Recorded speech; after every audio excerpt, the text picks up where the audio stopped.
we have to remind ourselves why we are in this situation. Why? It came with the financial crisis that, by the way, did not start in Europe, but also it was the result of overspending by the national governments, including the case of Greece, but also irresponsible behavior in the financial sector. And now we are correcting things. This takes time. Let's be honest about it. Let's not promise what we cannot deliver. But in fact, a lot has been done. First of all, to avoid the dismantling of the euro, to avoid situations that would have been much, much more difficult and painful for our citizens. Okay, but the International Monetary Fund admitted it made mistakes in Greece. What mistakes would you admit to? I think we have been basically supporting Greece. And would you admit to the fact that mistakes were made there? Basically, no. Our position has been always that we need to pursue fiscal consolidation, but we have always highlighted from the beginning that this was not the only policy. There were structural reforms that were necessary. For instance, privatization was necessary.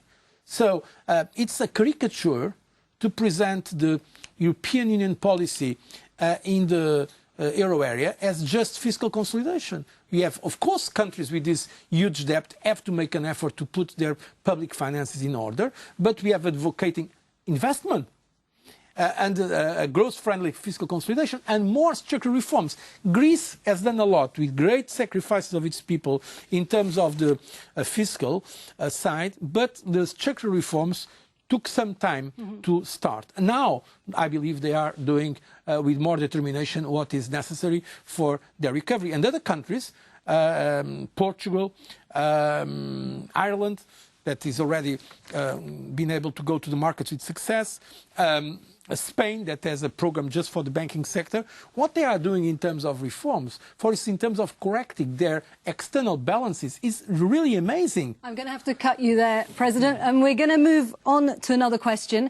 And this is a question received from a celebrity. It's the director of the award-winning film The Artist, which won 5 Academy Awards. J'avais une question à vous poser qui était de savoir, sachant, parce que vous savez aussi bien que moi que le système français de financement du cinéma est très bon, pourquoi vous avez comme politique de vouloir le détruire plutôt que d'essayer de l'exporter aux autres pays d'Europe, ce qui serait plutôt une manière de créer des emplois, de créer du lien social, de créer des histoires, et pourquoi pas de la joie. So here he's obviously speaking about the EU-US trade deal, the cultural exception. But beyond that, in some respects, what underlies this, for me, is this growing sense of mistrust, top-down, across all levels of society, including intellectuals and influential people like this director. At the EU, people don't trust the EU anymore. Shall I answer in French or in English? In English. Because we are speaking about cultural diversity, yeah. I will be happy to respond directly in French because the question was in French. First of all, my congratulations to the director because I've seen the movie and it is indeed a great success. By the way, that movie received support from the European Union, the European Commission. We have the media program and we have the biggest program of support to cultural diversity that exists in Europe. He doesn't think so. I'm sorry, but no, because he was referring to other issues that I think there was a misinformation or a misunderstanding, probably not completely innocent. We are for... Sorry, not completely innocent. Would you say that you were misinterpreted or that... I think that I was misinterpreted and also... We're talking here about the reactionary statement. Exactly. And my statements were from some quarters, they were explicitly changed.